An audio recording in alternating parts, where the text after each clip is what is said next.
আসসালামু আলাইকুম friend, welcome to my channel. আশা করি সবাই অনেক ভালো আছেন।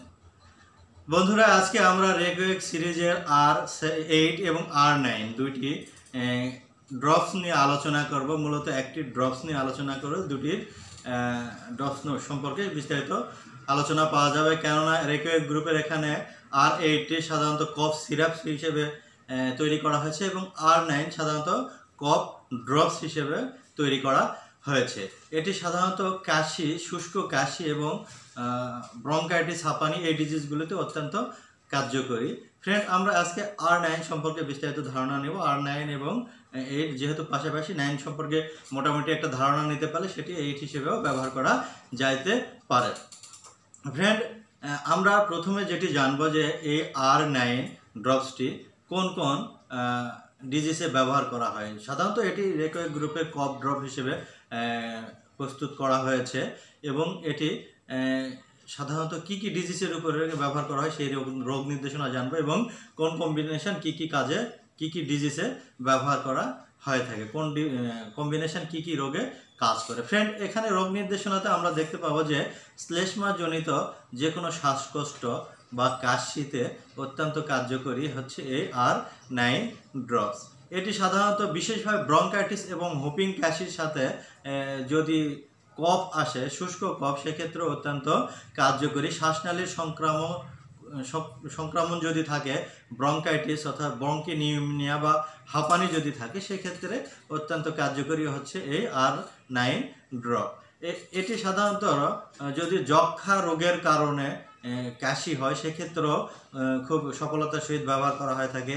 কাশির সাহায্যে শ্লেষ্মা বের করতে এই R9 ড্রপসটি খুবই উপযোগী এবং কার্যকরী। ফ্রেন্ড, আমরা এখন এর কম্বিনেশন সম্পর্কে জানবো যে কি কি কম্বিনেশন আছে তার, এবং এই কম্বিনেশনগুলো, এই হোমিওপ্যাথিক রেমেডিগুলোর আলাদা আলাদা কি কাজ কফের ক্ষেত্রে, অন্যান্য সিমটমে না, কফের ক্ষেত্রে এই সাধারণত রেমেডিগুলো কি কি কাজ করে থাকে। ফ্রেন্ড, এখানে ব্যবহার করা হয়েছে অ্যামোনিয়াম কোস্টিকা। এটি সাধারণত কাশির সাথে প্রচুর পরিমাণ যদি তরল যায়, সেক্ষেত্রে ব্যবহার করা হয়ে থাকে। এটি এখানে কম্বিনেশন করা হয়েছে। ফ্রেন্ড, এখানে আরও কম্বিনেশন করা হয়েছে বেলাডোনা। বেলাডোনা সাধারণত ক্ষণে ক্ষণে কাশির আক্রমণ, পেট ফাঁপা এবং যদি উচ্চ শব্দে কাশি হয়, সেক্ষেত্রে খুবই গুরুত্বপূর্ণ রেমেডি হচ্ছে বেলাডোনা। বেলাডোনা এখানে ব্যবহার করা হয়েছে। এখানে ব্যবহার করা হচ্ছে ব্রায়োনিয়া। ব্রায়োনিয়ার লক্ষণে আমরা জানি যে এটি সাধারণত কষকষে এবং শুকনো কাশি, গলা শুকিয়ে যায় এরকম অনুভূতিতে অত্যন্ত কার্যকরী রেমেডি হচ্ছে ব্রায়োনিয়া। এখানে ব্যবহার করা হয়েছে ক্যামোমিলা। ক্যামোমিলা সাধারণত খিঁচুনিযুক্ত কাশি, সাধারণত শ্লেষ্মা এবং স্বরভঙ্গ, গলায় আঠালো এক ধরনের কাশি বের হয়, সেই কাশিতে অত্যন্ত কার্যকরী হচ্ছে ক্যামোমিলা। এখানে ব্যবহার করা হয়েছে কক্কাস ক্যাকটি।